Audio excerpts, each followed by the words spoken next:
እንግዲህ በቅርቡ የሕዝብን ትኩረት በጣም የሳበ አንድ አነጋጋሪ ጉዳይ አለ።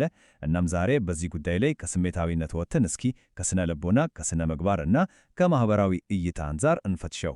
ያ ኢቢኤስ ያለው ልጅ ያረፈው ልጅ የኪነ ጥበብ ሙያተኛው በኢትዮጵያ እየሰራ ዶላር ከጥቁር ገበያም ከምን እያሳደደ ወደ አሜሪካ ይልካል።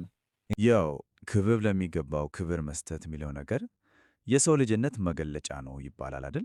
እና ይሄ መርህ በቅርቡ በተነሳው ውዝግብ ልብ ውስጥ የሚገኝ ቁልፍ ሐሳብ ነው። እንግዲህ የውዝግቡ ማጠንጠኛ አንድ ጋዜጠኛ በሕይወት በሌሉ በጣም በሚወደዱ ዘነኛ አርቲስት ላይ ያቀረበው ውንጀላ ነው። ይሄ ነገር በጣም ሰፊ የሆነ ሕዝባዊ ቁጣን ነው የቀሰቀሰው። ታዲያ ጥያቄው ይሄ ነው። ድርጊቱ ፍትሐዊ ትችት ነበር ወይስ በጣም ትልቅ የሥነ ምግባር ስህተት? እንግዲህ ዛሬ ይህን ጥያቄ በስሜት ብቻ አንመልከተውም። ከዛ ወጥተን በስነ ልቦና፣ በስነ ምግባርና በማኅበራዊ ሳይንስ መነጽር እንፈተሸዋለን። እስኪ መጀመሪያ ጉዳዩን ለመረዳት ክሱ ከቀረበበት መንገድ እንጀምር። የተናጋሪውን የአእምሮ ሁኔታ ለመረዳት እንሞክር። ስነ ልቦናው ምን ይነግረናል? በስነ ልቦና ውስጥ ኮግኒቲቭ ዲሶናንስ ወይም የአእምሮ አለመጣጣም የሚባል ነገር አለ። ይሄ ማለት ምን መሰላችሁ?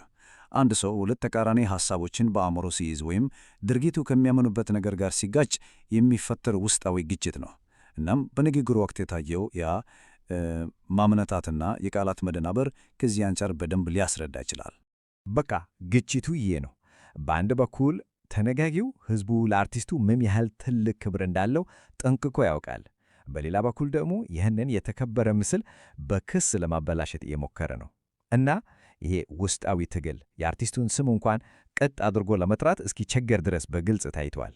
እሺ፣ አሁን ከግለሰቡ ስነ ልቦናው ወጣን በልና ጉዳዩን ከሙያ ስነ ምግባር አንጻር እንመልከተው። በተለይ ከጋዜጠኝነት ሕግ አንጻር